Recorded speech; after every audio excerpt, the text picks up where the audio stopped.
Hello प्यारे बच्चों, welcome to your favourite channel study guys. तो मैं आज आपके लिए न्यूटन थर्ड लॉ लेके आया हूँ और उसे एक्शन और रिएक्शन पेयर भी कहते हैं, उसको भी मैं समझाऊंगा।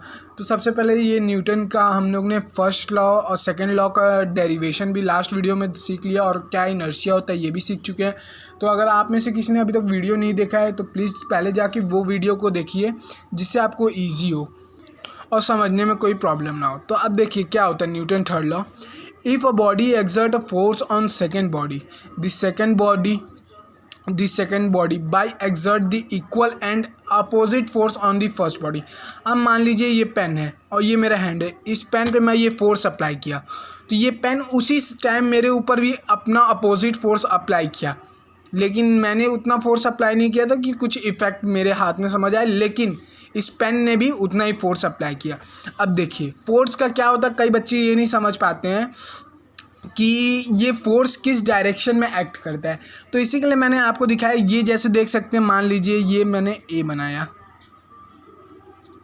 ये बी, तो ये देखिए मैंने इस डायरेक्शन में ऐसे फोर्स अप्लाई किया था और इधर से ऐसे इस डायरेक्शन में है, लेकिन इसका करेक्ट सीक्वेंस ये होता है कि मैंने जब इसको फोर्स अप्लाई किया, यानी कि मैं इस ऑब्जेक्ट को अपनी तरफ खींचता हूँ।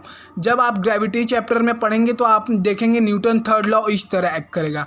अगर आपको बोल दिया जाए एक डायग्राम बना के समझाइए तो आप हमेशा समझाएंगे कि जो फोर्स ए है वो बॉडी बी को अपनी तरफ अट्रैक्ट करता है और जो फोर्स बी है वो जो अपोजिट फोर्स लगाता है वो बॉडी ए को अपनी तरफ अट्रैक्ट करता है।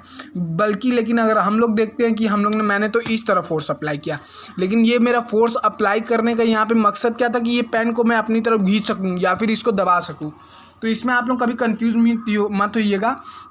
आपको अगर कभी ऐसे पूछ लिया जाए कि डायग्राम मान के समझाइए तो आप हमेशा अपनी तरफ फोर्स को दिखाएंगे। ठीक है प्यारे बच्चों, अब आ जाते हैं, देख लेते हैं थोड़ा फोर्स न्यूटन थर्ड लॉ के बारे में। ये ज़्यादा लंबा नहीं है, बहुत आसान है। इसमें फोर्स मैं इस बॉडी पे अप्लाई करूँगा तो ये मेरे ऊपर भी opposite and equal force apply करेगा, यही है बस। Equal in magnitude and opposite in direction. आप देख सकते हैं मैग्नीट्यूड यानी कि न्यूमेरिकल वैल्यू सेम होगा, क्योंकि बोथ इक्वल फोर्स अप्लाई करेंगे। मैं जितना फोर्स अप्लाई करूँगा वो पेन भी उतना ही फोर्स अप्लाई करेगा, तो मैग्नीट्यूड इक्वल होगा, मगर अपोजिट इन डायरेक्शन। ये देख सकते हैं अपोजिट डायरेक्शन में होते हैं। Always act on to bodies में ही एक्ट हो सकते हैं। मैं यहाँ पे कोई अब अपना हाथ घुमाऊंगा तो यहाँ कोई बॉडी नहीं है, तो मैं किस पे बोलूँगा फोर्स लग रहा है। तो always act on two body. Force are collinears, it is in linear pair, straight pairs में होते हैं। अब सबसे इंपॉर्टेंट चीज़ बच्चों, इसी को हम लोग बोलते हैं एक्शन एंड रिएक्शन पेयर, जो मैंने यहाँ पे सेकंड टॉपिक लिख के रखा है। तो जो मैंने एक्शन लगाया, ये मैंने बुक के ऊपर एक्शन लगाया, उसका रिएक्शन बुक ने भी मेरे हैंड पे लगाया होगा, उसी को बोलते हैं हम लोग एक्शन एंड रिएक्शन पेयर। ठीक है प्यारे बच्चों, अब इसके बीच में मेरा एक क्वेश्चन है, क्या इसके बीच में कोई टाइम लगता है?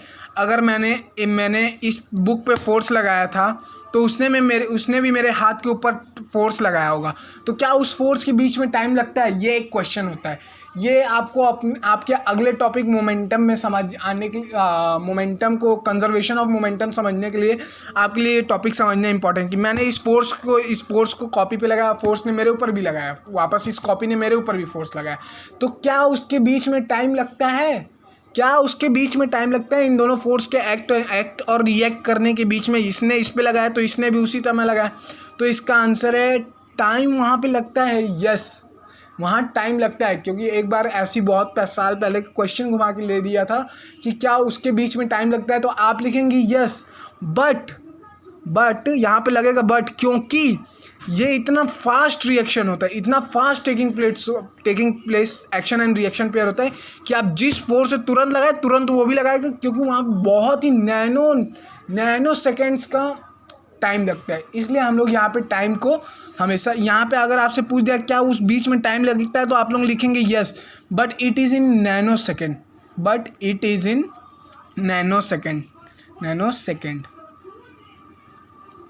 नैनो सेकेंड्स को मैंने एन से डिनोट कर दिया और सेकेंड को तो शॉर्ट फॉर्म में लिखा है।